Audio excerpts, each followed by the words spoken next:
I'm going to do a little video, an RC plane buying guide.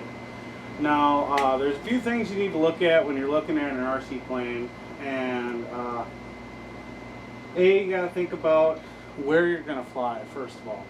Now, if you don't have a club near you and you don't have any club resources near you or a big open place to fly, you're probably going to want to go something smaller and electric to start out with. If you do have a field near you, I'd say go nitro and balsa. I prefer nitro. The sound is better. It's a lot more fun, a lot more power. You do have some problems with nitro at times, tuning your engines and so on. But you really, either way, whether you're going to go with something small or something big, you're going to want to go with a high wing trainer as your first plane. Also, something with dehedral in it. If you look here at the plane, the center of the wing is lower than the tips of the wing, and that arc in the wing is called dehedral. That promotes stability when you're in the air, and also the high wing promotes stability. Now, the Alpha 40 is from Hangar 9. It comes with a rubber band on wings, fixed landing gear, and small control surfaces, which are all good for the beginner. You can get this plane for around $300 ready to fly, and it comes with the 2.4 gigahertz technology, which is the new radio system out. It's a great system to go with because I've been told it's more like a cell phone signal, and it doesn't really lose. It doesn't get interfered with as much as like 72 megahertz used to. Now, another good choice for a starter plane is the Hobbyco NexSTAR. The Hobbyco NexSTAR is about $400 ready to fly out of the box. It comes with a few more things. It does make it a little bit more user friendly as far as the plane goes. It comes with an OS engine, which is good, and it also comes with, you can see these little bumps here on the wings. Those, I'm not exactly sure what they're called, but it makes the wing surface a little bit bigger and it slows the plane down. Also, it comes with metal air brakes attached to the bottom of the wing, and the Ready to Fly version also comes with AFS, which is like an anti-crash technology. What it does is it senses the shadow of the plane on the ground or the horizon of the ground. I can't remember exactly the way it works, but it'll level itself out when the AFS is turned on. So if you come into a corner and kind of lose orientation on the plane, not sure where it is, it will level itself out. Me personally, I don't believe that is a good system because it kind of teaches you to be lazy on the sticks, and yes, it might save you from a crash, but it really doesn't teach you what you need to know to fly. But downfalls of the NexSTAR comes with the 72 megahertz, which is the old technology radio, and it also but on the plus side, it comes with the Real Flight basic simulator that has the NexSTAR on it, and you can use the NexSTAR controller that comes with the RTF kit to fly the simulator. So that is a nice addition. So if you don't have a simulator, you know, the NexSTAR might be your best bet. It's RTF for about $400. I might already mention that.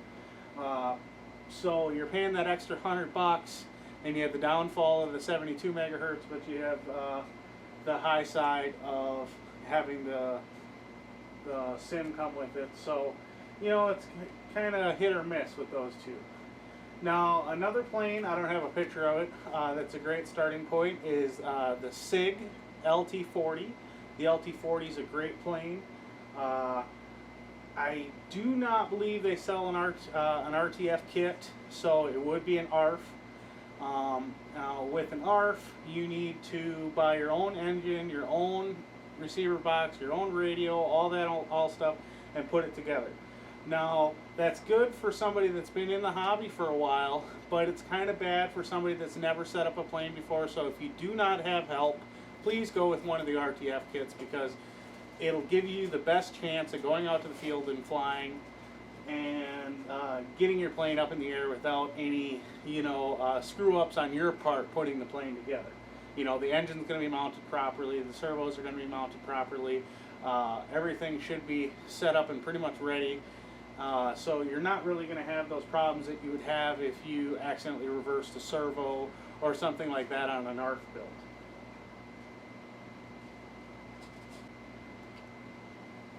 Now your next plane, your next step up is going to be something like the Big Stik. As you see, it's a high wing, and a lot of people still consider a Big Stik a trainer, but it has semi-symmetrical airfoil, meaning that it's rounded on both wings. It's got a little bit bigger control surfaces, and it's going to be a little bit stuntier in your rolls, in your loops. It's going to be a little faster. It's going to like to do inverted flight a little bit more. So this is kind of your next step up from, the LT, the NexSTAR, the Alpha.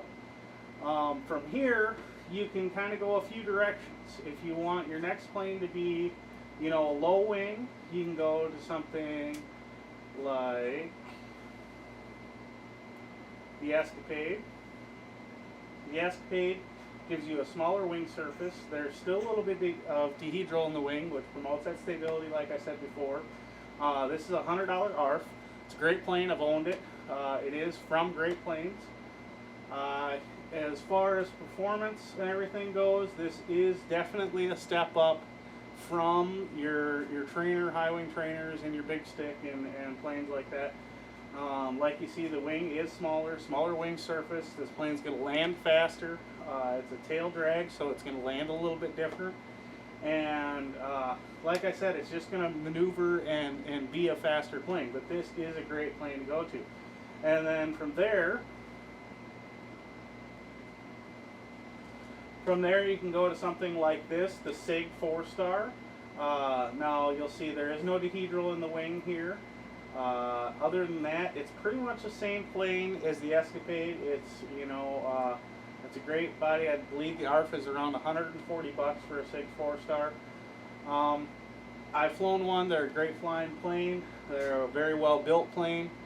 So that's kind of another spot you can go to other than the Escapade. Also, Sig makes a couple other high wing planes other than the LT-40 that I was talking about earlier, that are good places to go. But yeah, I mean, that's pretty much your first couple of planes that are really readily available on the market right now. They're great for anyone, like I said at the beginning of the video, that has either a flying field near them or something along that lines to get you going on. Any one of the first 4 planes are a good starting point. The Big Stik is going to be a little bit faster, so like I said, you're going to want to you might want to have some help with that if that's your first plane. Now I want to go into kits, ARFs, and RTFs. Now you already heard me talk a little bit about RTFs and ARFs.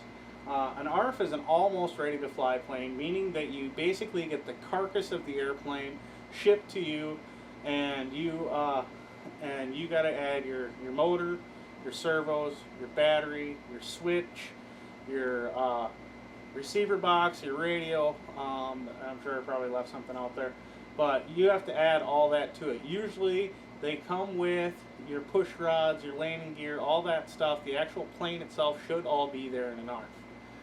Another way you can get a plane is a kit.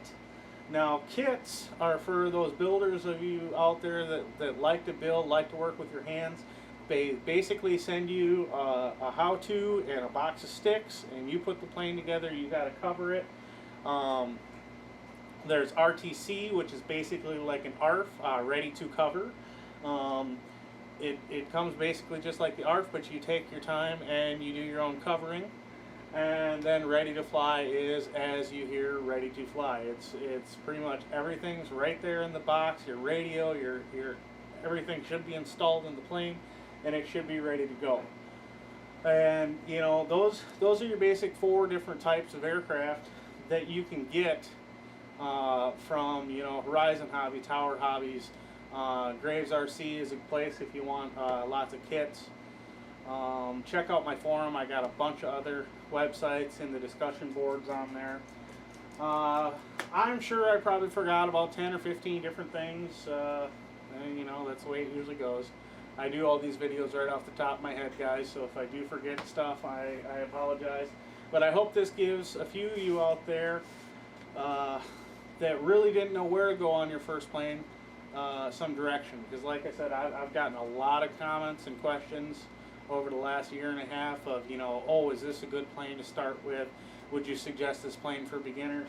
Well, here you go. You got my picks. And each one of these planes that I've listed today, I've flown all of them. They're all good planes. They're all good ARFs. Pretty easy to put together.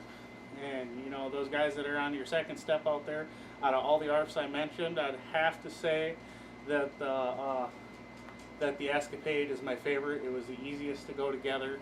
And it was, I mean, it was just a breeze to put together. I can't say enough about that Great Plains plane. It was very good. So that's probably my 10 minutes. You guys have a good one. Hope this helped a few of you guys out. If not, make a comment. Have a good one, guys. Thanks for watching Pack Style Videos.